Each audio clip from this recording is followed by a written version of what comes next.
Antes de que Dragon Ball se convirtiera en el monstruo generador de dinero que es hoy, una franquicia gigantesca con historias épicas, un mundo inmenso donde existe de todo, desde dinosaurios, furros, alienígenas y demonios, hasta multiversos, líneas temporales infinitas y dioses. Todo comenzó como una historia sencilla. La historia de un niño con cola y una chica de cabello azul viajando juntos en busca de unas esferas capaces de conceder cualquier deseo. Una aventura simple que tuvo la suerte de publicarse en una revista importante que, en ese momento, apenas mantenía ventas moderadas. Una historia creada por un japonés que parecía una persona común y corriente, pero que terminaría siendo recordado durante muchísimo más tiempo del que probablemente tú y yo lleguemos a vivir, espectador. Porque no era alguien cualquiera. Era un verdadero genio. Un autor con un estilo artístico imposible de confundir, capaz de escribir sobre la marcha y, aún así, hacer que todo funcionara. Encontrando el equilibrio perfecto entre una historia sencilla y la suficiente complejidad para volverse irresistible. Bienvenidos al canal CJ Rex 555. Yo soy Kate Speed, criminal de día y otaku de noche. Hoy comienza una nueva serie en el canal, donde repasaremos el manga y anime más popular de la historia, el padre del shonen moderno, Dragon Ball. Y sí, lo hacemos tanto por el regreso de Dragon Ball Super como porque bueno, este canal necesita revivir y yo necesito monetizar para poder comer y ayudar en casa. Pero dejando mis problemas existenciales y mi hambre de lado, esto es, repasando Dragon Ball, arco de la búsqueda de las esferas del dragón, resumen y reseña. Antes de continuar, te agradecería mucho que interactúes con el canal. Me ayudarías bastante dejando un like, comentando, compartiendo o suscribiéndote. La serie inicia con un narrador explicando que, hace muchos años, entre las montañas y lejos de la civilización, vive un niño solitario con cola que ha aprendido a sobrevivir en la naturaleza cazando animales, pescando y utilizando un bastón mágico capaz de extenderse sin un límite aparente. Este niño es Son Goku, nuestro protagonista, un personaje inicialmente inspirado en Sun Wukong, de la novela china Viaje al Oeste. En japonés es interpretado por la legendaria seiyū Masako Nozawa, así que, por respeto, pónganse de pie, sucios mortales. Y en Latinoamérica cuenta con la voz de Laura Torres. Por otro lado, conocemos a una chica de ciudad, Bulma, interpretada en japonés por Hiromi Tsuru, quien lamentablemente falleció en 2017. Aunque no sea creyente, por respeto solo puedo decir, que en paz descanse. En Latinoamérica ha sido interpretada por Rocío Garcel y Mónica Majárrez, entre otras actrices que veremos más adelante. La cuestión es que Bulma atropella accidentalmente a Goku con su coche. El niño, enfadado y convencido de que el vehículo es un monstruo, responde volcándolo gracias a su superfuerza. Pero Bulma, siendo bastante salvaje para estándares actuales, le dispara varias veces y Goku sobrevive sin problemas. Y como las personas civilizadas resuelven sus diferencias hablando, todo termina solucionándose mediante el diálogo. Bulma revela que es humana y que además es una chica, algo que Goku literalmente no entiende. Después de una pequeña escena bastante cuestionable en el anime hoy en día, Goku decide llevarla a su casa porque su difunto abuelo le enseñó a ser amable con las chicas. Dentro de la casa, Bulma descubre un objeto que Goku protege con mucho cariño, la esfera de 4 estrellas. Al principio Goku se niega a entregarla porque fue un regalo de su abuelo, hasta que Bulma le explica la leyenda de las 7 esferas del dragón, unas esferas naranjas con estrellas en su interior que, al reunirse, invocan al dragón sagrado Shenlong, capaz de conceder cualquier deseo. Tras otra escena bastante funable para los estándares actuales de Occidente, Bulma logra convencer a Goku de acompañarla en esta aventura. Ahora cuentan con la esfera de 4 estrellas de Goku, además de las esferas de 2 y 5 estrellas que Bulma tenía guardadas en su sótano. Solo faltan 4 más. Para encontrarlas utilizan el radar del dragón, un artefacto creado por Bulma y posiblemente una de las herramientas más útiles de toda la serie. Además, Bulma posee las cápsulas de Capsule Corp, dispositivos absurdamente rotos que permiten almacenar casi cualquier cosa, como su supermoto. Que envidia me recuerda a los vehículos locos de GTA Online. Por cierto, pueden creer que al principio confundí los tubos de escape con ametralladoras. Así comienza una aventura episódica. En este primer capítulo, además de todo lo mencionado, aparece un pterodáctilo gigante que intenta secuestrar a Bulma para comérsela, y Goku lo derrota usando algo bastante raro en él a lo largo de la serie. Ingenio acompañado, claro, de un poco de fuerza bruta. En el capítulo 2 vemos la primera convivencia real entre Goku y Bulma. Como era de esperarse, Goku no conoce absolutamente nada de la civilización. Cosas que para nosotros son normales como el pan, el café, una bañera o un televisor le resultan completamente extrañas. Aquí también vemos algunas, digamos, miserias del protagonista. ¿Eran necesarias? No realmente, pero ahí están. Además ocurre la famosa escena del Bulma, no tienes bolas. Sí, Goku es extremadamente inocente y no entiende lo que está haciendo, pero incluso así sigue siendo una escena bastante cuestionable vista con ojos actuales. También aparecen escenas de relleno de Pilaf y su banda, los antagonistas principales de este arco. Son villanos cómicos y, como suele pasar con este tipo de antagonistas, son unos completos ineptos. Lo más importante que revela este episodio es que Goku es adoptado. Su abuelo lo encontró abandonado en las montañas cuando era un bebé. Y antes de continuar, un detalle importante. Bulma quiere reunir las esferas del dragón para pedir el deseo de tener un novio. Si esto será relevante hacia el final del arco. Goku encuentra una tortuga marina y, después de darle agua, la tortuga, que además habla, les pregunta dónde está el mar. Bulma responde que está a unos 120 kilómetros, una distancia imposible para ella sola. Tras una pequeña discusión, Goku decide ayudarla y se la lleva cargando, mientras Bulma se queda sola hasta que ve a un dinosaurio gigante caminando a su lado y piensa que quizás, solo quizás, acompañar a Goku no era tan mala idea. Lo admito, ese chiste todavía funciona. Durante el viaje, Goku derrota a un oso samurái, porque claro, esto sigue siendo Dragon Ball. Al final del episodio, la tortuga regresa al mar, pero les pide que esperen porque traerá una recompensa por ayudarla.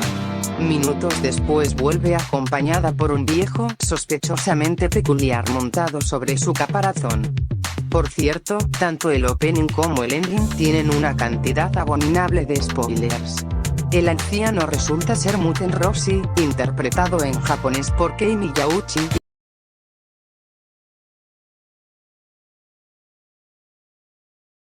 Y en Latinoamérica por Jesús Colín, quien lamentablemente falleció en 2011. Nuevamente, que en paz descanse. Roshi representa el clásico arquetipo del maestro sabio anciano y fue uno de los personajes que popularizó el tropo del maestro pervertido, algo que después veríamos en otras series como Naruto con Jiraiya. Su importancia dentro de la cultura pop es enorme, y además será clave tanto en este arco como en muchos futuros. Probablemente sería el mejor personaje de la obra si no fuera, bueno, ya saben, un viejo verde. Primero hay un chiste sobre un fénix que supuestamente murió, y luego aparece la verdadera recompensa, la legendaria nube voladora, un objeto con conciencia propia que se volvería icónico dentro de la franquicia, aunque actualmente Goku ya casi no la utilice. Después de algunas escenas bastante funables entre Roshi y Bulma, el anciano les entrega su esfera del dragón, la de 3 estrellas. Mientras tanto, Pilaf y su banda siguen apareciendo ocasionalmente, empezando ya a hacerse un poco molestos. Finalmente, los protagonistas llegan a un nuevo pueblo. Cada vez las portadas se ponen mejores. En este pueblo habita un supuesto monstruo secuestrador de niñas, Olo, un cambiaformas. Tras una situación bastante absurda, sí, incluyendo a Goku disfrazado Goku Fanboy, nunca pensé decir eso, el protagonista derrota a Ulon, quien los guía hasta su guarida, una mansión heredada de su difunto abuelo. Irónicamente, las niñas secuestradas viven ahí una vida de lujo. Resulta que Ulon no quería una esposa, quería empleadas domésticas. Pero como pueden ver, las niñas terminaron adueñándose del lugar. Ulon termina uniéndose al grupo, de forma nada formal, por cierto, y gracias a un trato con una anciana, obtienen la esfera del dragón de 7 estrellas. Ulon es interpretado en japonés por Naoki Tatsuta, y en el doblaje latino por Ernesto Lezama. Este capítulo funciona principalmente como relleno. El equipo debe atravesar el desierto, donde se rumorea la presencia de un peligroso bandido. Ese bandido es Yamcha, el autoproclamado dueño del desierto, acompañado por su fiel compañero Puar. Ambos se dedican a robar a cualquiera que cruce su territorio. Aquí ocurre la primera pelea entre Goku y Yamcha, y sorprendentemente Goku pierde. Bastante irónico considerando que, en el futuro, el poderosísimo Yamcha terminaría convertido en meme dentro del fandom. La razón de su derrota es simple: Goku tiene hambre. Finalmente, Bulma interviene sin querer, ya que la presencia de una mujer aterroriza a Yamcha. Yamcha es interpretado en japonés por True Furuya, y en Latinoamérica por Ricardo Mendoza, mientras que Puar cuenta con la voz japonesa de Naoko Watanabe, y en español latino de Cristina Camargo. Esta reseña abarca del capítulo 1 al 23 del manga, y del episodio 1 al 12 más 1 del anime. No voy a decir el número prohibido. Ahora sí, hablemos del verdadero corazón de este arco: sus personajes. Algo que mucha gente olvida es que Dragon Ball no empieza con Goku como único protagonista. Al inicio, Dragon Ball es la historia de Goku y Bulma. Ambos funcionan como piezas opuestas que hacen avanzar la historia. Bulma mueve la trama. Goku resuelve los conflictos. Bulma inicia la búsqueda, crea el radar del dragón y aporta toda la tecnología. Goku aporta la fuerza, la bondad y el caos absoluto. Mientras Bulma piensa como alguien de ciudad, práctica y egoísta al inicio, Goku es literalmente un niño salvaje, inocente, honesto y absurdamente fuerte. Esa diferencia crea la mayoría del humor del arco. Y funciona porque ninguno eclipsa al otro. Sin Bulma no hay aventura, pero sin Goku la aventura termina en 5 minutos.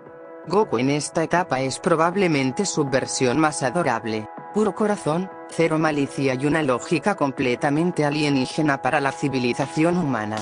Bulma, por otro lado, empieza siendo caprichosa, superficial y bastante interesada, pero poco a poco muestra cambios reales. No es un desarrollo enorme, pero sí suficiente para notar que la convivencia con Goku empieza a afectarla. Eso sí, tengo que decirlo, la sexualización de Bulma envejeció complicada. Entiendo el contexto de la época y el tipo de humor, pero hay escenas que hoy simplemente se sienten incómodas. Amo la obra de Toriyama, pero este es uno de esos aspectos que no todos disfrutamos. Y aunque todavía no llegamos ahí en la historia, la primera interacción entre Goku y Kiki es pura ternura. Dos personajes completamente inocentes descubriendo algo parecido al amor por primera vez. Voy directo, no soy fan del humor basado únicamente en la perversión. Ese es prácticamente todo el personaje de Ulon, pero tampoco es completamente inútil. Sus transformaciones son creativas, aportan variedad visual y, aunque su desarrollo es pequeño, existe. Además, y esto sí es importante, termina siendo clave en el desenlace del arco. Y admito que su mejor chiste es involuntario: Goku queriendo comérselo constantemente porque bueno, es un cerdo. Puar, siendo honestos, es neutral. No molesta, pero tampoco destaca demasiado todavía. Yamcha, en cambio, sí tiene algo interesante. Empieza como un bandido del desierto, prácticamente un antagonista menor, y termina mostrando un cambio gracias a Bulma. Su miedo irracional hacia las mujeres genera situaciones cómicas, pero también sirve como base para su pequeño desarrollo. No es una evolución profunda, pero dentro de una comedia episódica, donde casi nadie cambia, ya es bastante. Además, resulta curioso ver su primera pelea contra Goku, sabiendo el meme en el que se convertirá años después. Y ahora sí, opinión completamente personal. La banda de Pilaf no me funciona. Nunca lograron sacarme una risa, y en el anime sus escenas extra terminan rompiendo el ritmo de la aventura principal. Mientras el grupo protagonista tiene química natural, Pilaf y compañía se sienten más como interrupciones constantes. Irónicamente, antagonistas secundarios del mismo arco, como el jefe conejo, me resultan mucho más divertidos. Pero claro, el humor siempre es subjetivo. Primero, quitémonos las cosas obvias de encima. El dibujo del señor Toriyama es icónico. Ves cualquiera de sus personajes y ya sabes inmediatamente quién es el autor. El mundo, incluso desde este primer arco, se siente enorme y lleno de vida. Hay animales que hablan sin necesidad de caer en lo raro, también aparecen personajes antropomórficos, dinosaurios, pueblos perdidos de la mano de Dios, cada uno con sus propios problemas, un ladrón en el desierto y hasta seres mitológicos. Todo forma un mundo retrofuturista muy variado y, sobre todo, creativo. Me encantan las obras donde hay de todo, y aún así nada se siente fuera de lugar. En todos estos aspectos, este arco ha envejecido sorprendentemente bien. Otro punto fuerte es el humor absurdo de Toriyama. La comedia absurda es mi favorita, así que me lo paso genial. Ese tipo de chistes que te toman por sorpresa y cuando crees que ya terminó todavía rematan con otra tontería más. Por ejemplo, Ox-Satan, que parecía un villano temible, pero en cuanto conoce a Goku termina adorándolo al instante. O esos momentos donde literalmente parece que ni el propio autor sabía que Goku podía hacer algo. Del grupo protagónico, como ya mencioné antes, Goku, Bulma y Yamcha son de lo mejor del arco. Resulta muy fácil divertirse con ellos incluso con sus defectos, y además se aprecia el pequeño desarrollo que reciben especialmente Bulma y Yamcha a lo largo del viaje. La versión anime también aporta muchísimo gracias a su banda sonora, que terminaría volviéndose icónica.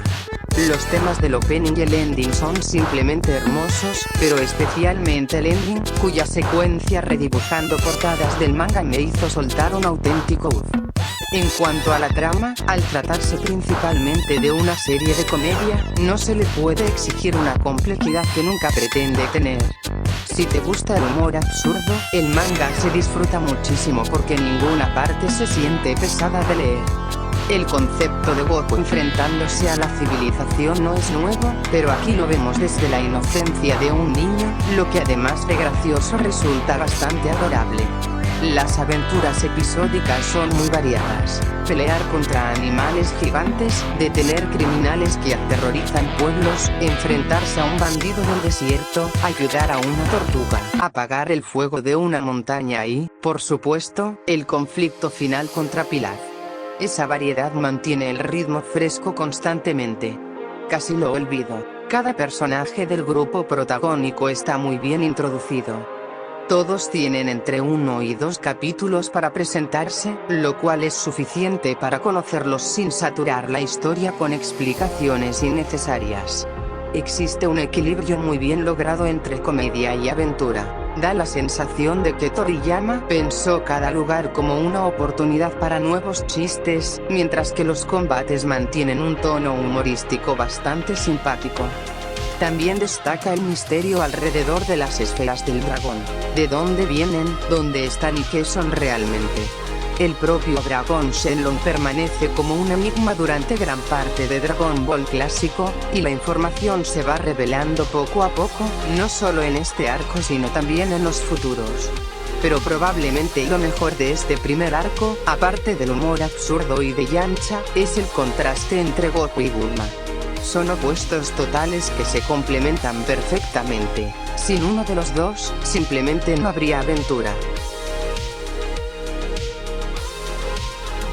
En cuanto a los puntos negativos, aunque el anime hace un buen trabajo imitando el arte del señor Toriyama, hay algo que provoca que no se sienta tan único como el original. No sé describirlo exactamente, pero los personajes en el anime se ven más llenitos y los colores se perciben algo apagados, lo cual resulta irónico considerando que el manga es en blanco y negro. Durante el video estuve mostrando tanto la versión a color como la original, y aún así el estilo del manga transmite una personalidad visual más marcada. Otro problema del anime son las escenas extendidas innecesariamente. Y las secuencias nuevas centradas en la banda de Pilar, que muchas veces distraen de lo realmente importante, la búsqueda de las esferas del dragón. En ese sentido, el manga es mucho más directo y ágil. Como detalle adicional, el doblaje latino resulta algo inconsistente.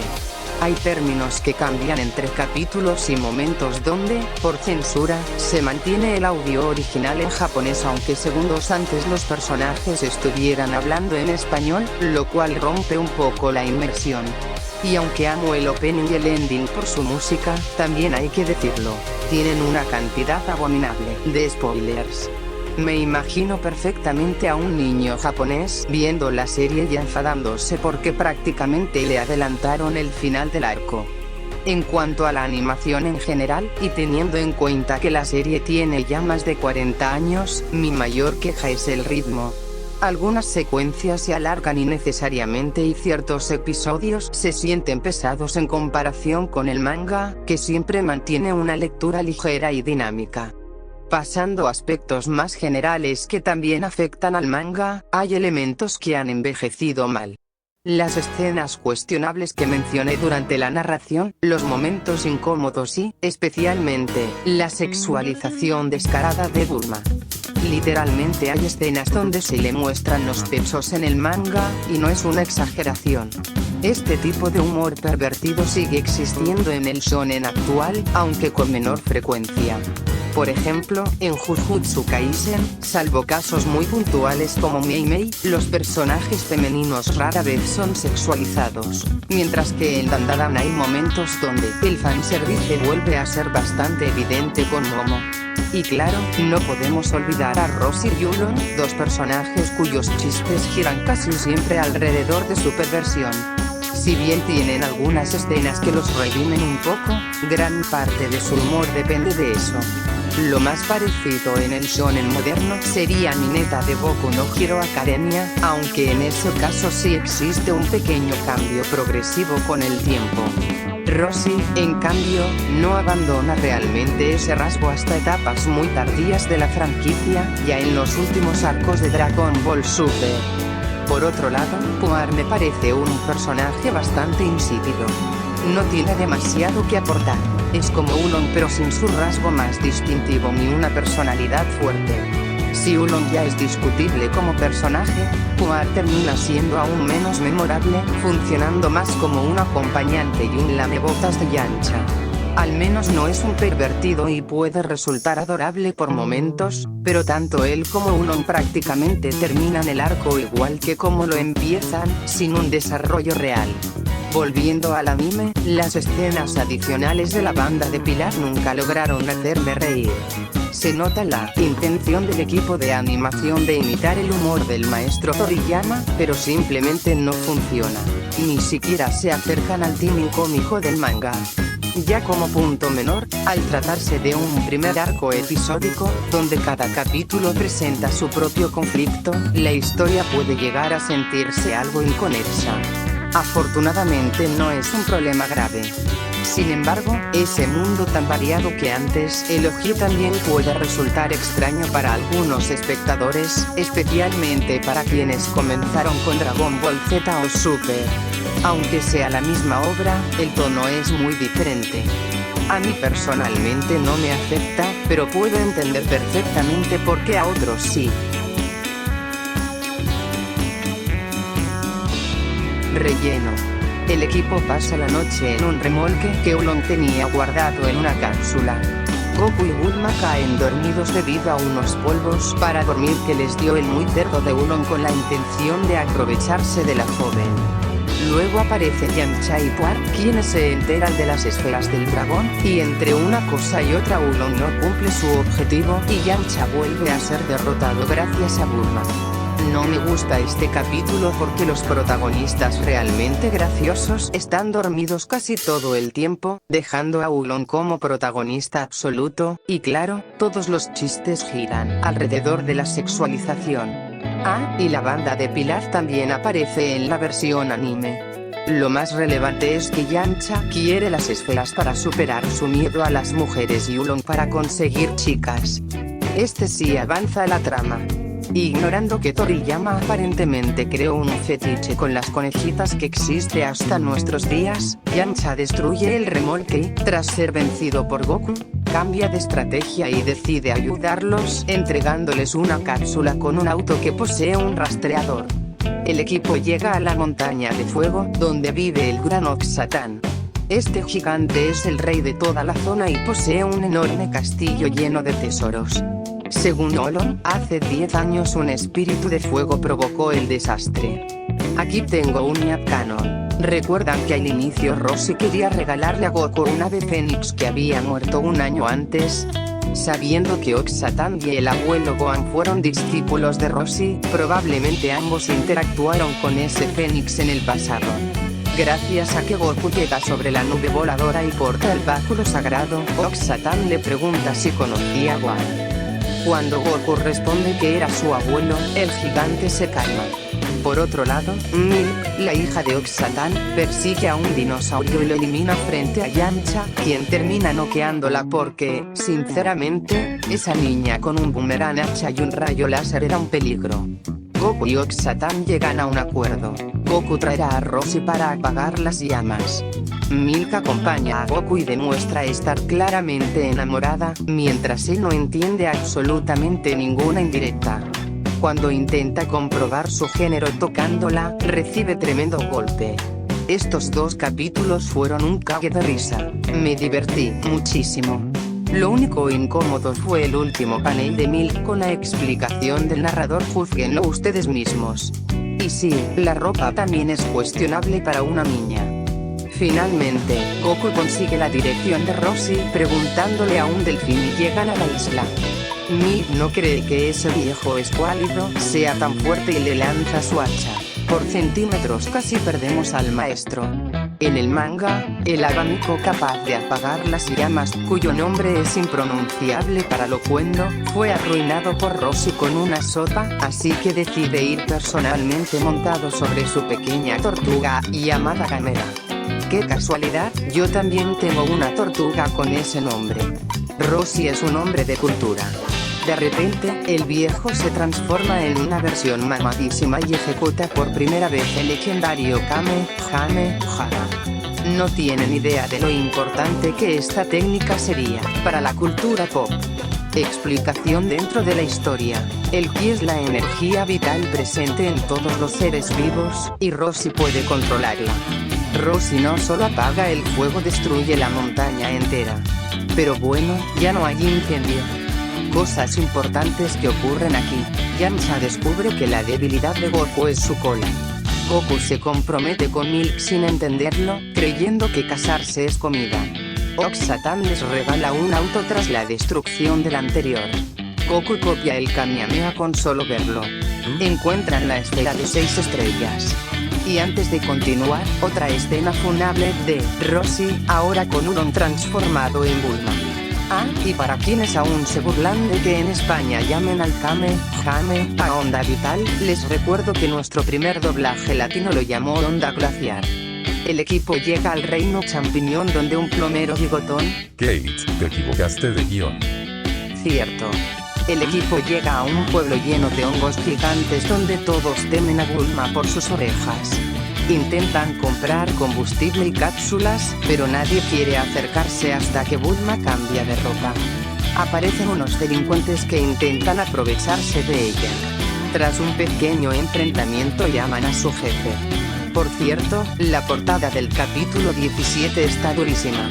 Entonces aparece el jefe conejo, un conejo mafioso con un estilo absurdo pero increíble.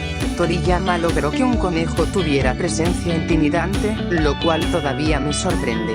El villano transforma a Bulma en zanahoria, Goku se enfurece y Ulon, fiel a su naturaleza, huye dejando a Goku solo. Yamcha y Puar ayudan, principalmente por interés en las esferas, y Bulma vuelve a la normalidad. Goku derrota al villano llevándolo hasta la luna con el báculo sagrado, creando dos futuras incoherencias, pero como la serie aún es comedia pura no lo considero algo negativo. Así nació, mis niños, la historia de los conejos en la luna. Uno de los finales más absurdos y divertidos para unos villanos. Mai y Shu destruyen el auto del equipo y roban las esferas, excepto la de 4 estrellas. Todos se infiltran en el castillo de Pilaf. En el anime luchan contra trampas adicionales, mientras que en el manga caen directamente en la prisión principal, donde son dormidos con gas y Pilaf reúne las esferas. Goku logra hacer un pequeño agujero con el Kamehameha y uno mi poder escapa justo cuando Pilaf invoca a Shenlong. ¡Qué diseño tan imponente para un dragón! 10 de 10, señor Toriyama. Oolong impide que Pilaf pida su deseo de conquistar el mundo pidiendo unas drogas. Sin comentarios. Las esferas se dispersan y Bulma explica que deberán esperar un año para volver a usarlas. Pilaf encierra al grupo en una prisión aún más resistente, donde ni el Kamehameha logra escapar. Aquí manga y anime construyen una tensión excelente. Goku cuenta la historia de un monstruo que mató a su abuelo Gohan, y menciona que tenía prohibido mirar la luna llena. Bulma, en su infinita inteligencia, le pide que no mire la luna mientras la señala. Y ocurre lo inevitable.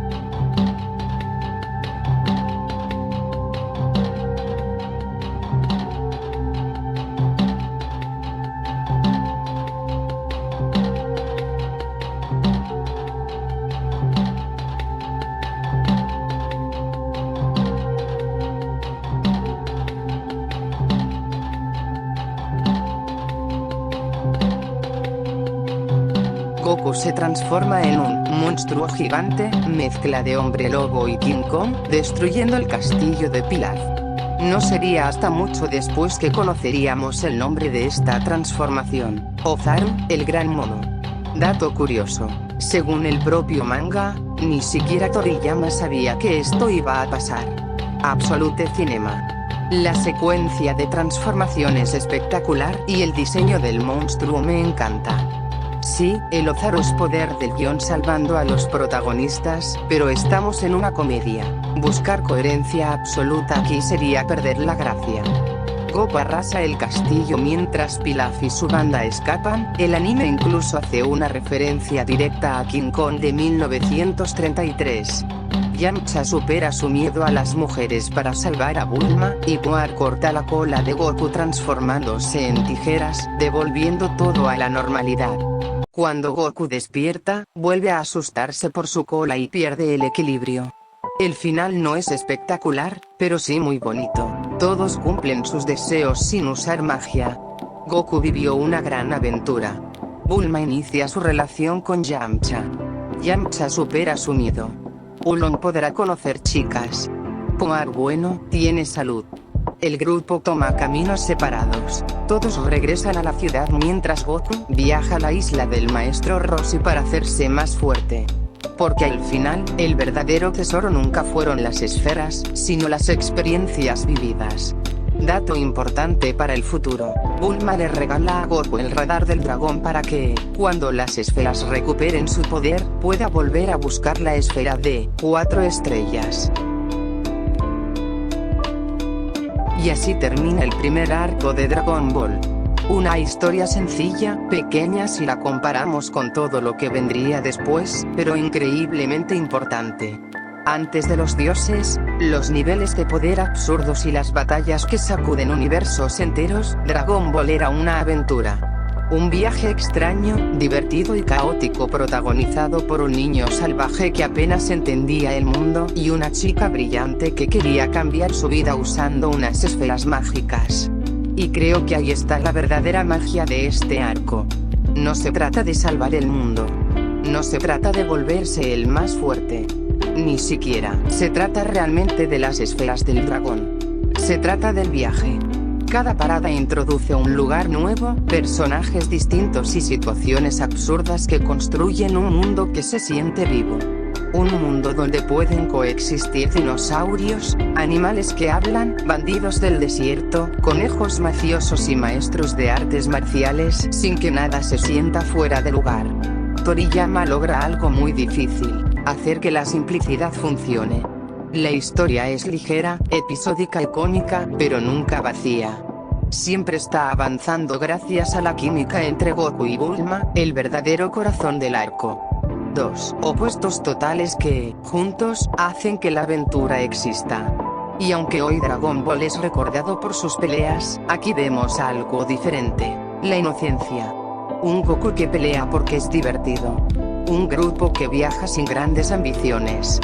Y personajes que, sin darse cuenta, terminan cambiando gracias a la experiencia.